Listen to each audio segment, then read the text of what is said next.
Alright, well, it has been a doozy of a week. Flu has kicked my ass, and I've still got the shades because I'll be damned if I'm gonna let y'all see my sick eye bags. Yeah, I've been sick since the time cut video. It's been great, but we're powering through. So today we've got A24's newest film to talk about. A true gem, definitely one of my favorites to come out this year. We have Heretic, directed by Beck and Bryan. Real quick before we get into it though, if you're new here, please consider hitting the subscribe button. We're super close to monetization, so any type of support helps and is genuinely appreciated. This review will also have spoilers in it, so don't worry, I'll give a spoiler alert warning like I always do. All right, so with all that out of the way, let's get into it. All right, my voice is still pretty shot, so bear with me here, please. But anyways, today we're gonna be talking about the movie Heretic. Now, Heretic is the kind of horror movie that sticks with you, not because of endless jump scares or demonic possessions, but because of how it messes with your mind. Hugh Grant as Mr. Reed is the heart of this unsettling story, giving us a villain who's all charm and intellect on the surface, but hides a truly twisted agenda beneath. I've never seen Hugh Grant in a role like this before, so it was really refreshing and interesting to see him take on something like this. The film, directed by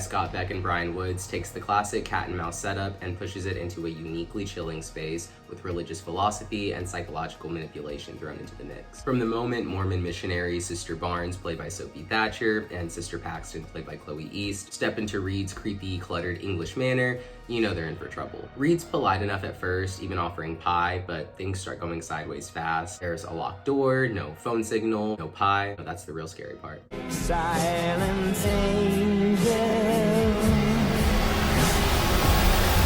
and the nagging feeling that Reed has them exactly where he wants them. See, what Heretic does really well is building this tension. There's no rush to get to these big scares. Instead, the film lets the dread simmer, and as Reed starts prying into their beliefs with more intensity, it becomes clear that this isn't just a conversation. He's actually testing them and pushing them to doubt everything that they hold true. What's really refreshing is how it avoids the usual religious horror cliches. Instead of exorcisms or haunted covenants, jump scares, what have you, the horror here is Reed's warped take on theology and his psychological attacks on the girls. Reed is convinced that he's cracked the code on the one true religion, and that the big three faiths, Judaism, Christianity, and Islam, are just copies of this original belief. Watching him dissect Paxton and Barnes' faith isn't just fascinating, it's very chilling and just extremely uncomfortable to watch. The way he taunts them with freedom, saying that they're free to leave anytime. It sort of gives off Speak No Evil vibes, except it's just done a lot better here. And then it's just to reveal layers upon layers of traps and mind games. It's just part of what makes this movie feel so claustrophobic. It's not about monsters, it's actually about human manipulation at its worst. So that's pretty much all I have to say about the movie, non-spoiler wise. If you haven't seen the movie yet and you don't want any spoilers, I would say that this movie is a 9 out of 10. If you are a fan of A24 horror movies, you're gonna love this one too. Check it out, you won't be disappointed. But if you've already seen the movie or you don't want to see the movie and you just want spoilers, we're about to dive into some major spoilers, so spoiler alert now. Alright, now diving into some spoilers, where Heretic really dives into horror territory is in the basement scene with the Prophet,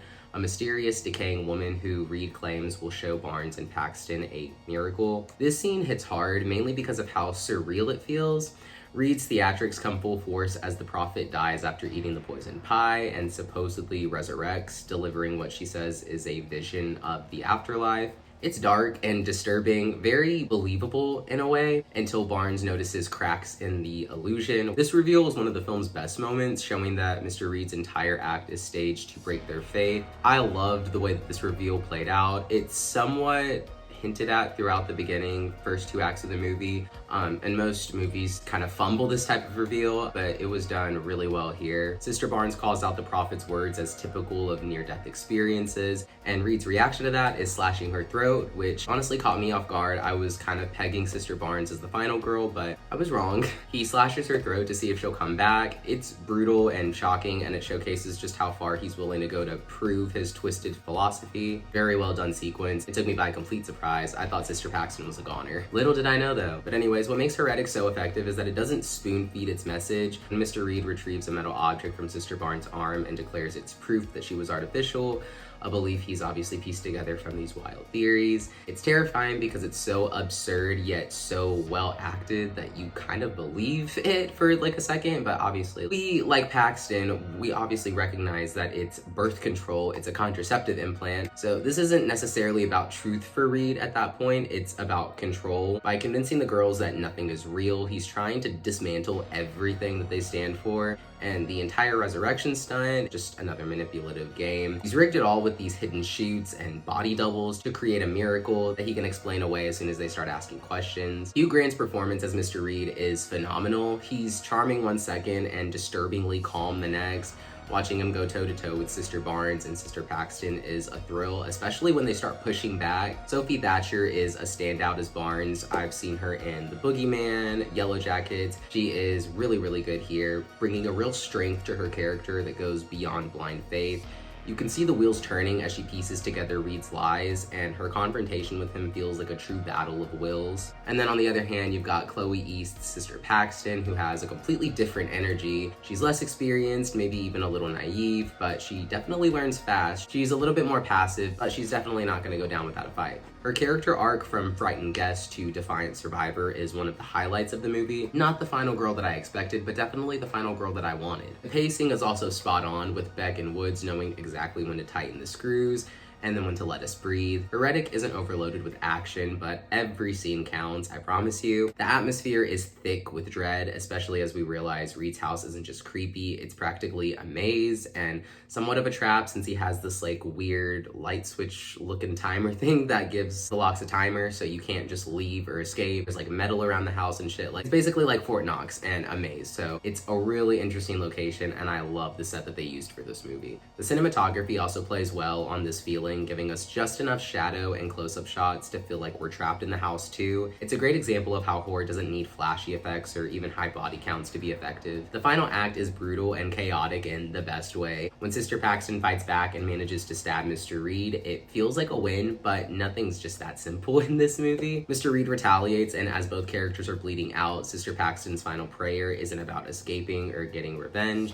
It's a quiet moment of kindness, a reminder of what faith means to her, which I'm not really the religious type, but during the scene whenever she was explaining it and laying it all out, it made me feel really bad for her, and I don't know, it just really made me feel something which most religious horror movies typically don't. So the fact that this one made me feel just a little bit of something, I gotta give it credit there. It was a really impactful scene. So to give a little bit more context as to why I found that scene so effective, just the way that Sister Paxton is explaining to Hugh Grant's character that, even though most people don't believe in prayer and that it may not even actually work, she explains it a lot better than I'm explaining it right now, but the way that it was conveyed from her and how essentially it's just a form of kindness and comfort to someone, even though they don't believe it and even though they may believe that it doesn't work, just the way to give comfort and kindness to someone like that and not necessarily pushing your beliefs on them. I thought that that scene explained it very well and gave me a different type of perspective on prayer and people that use it. So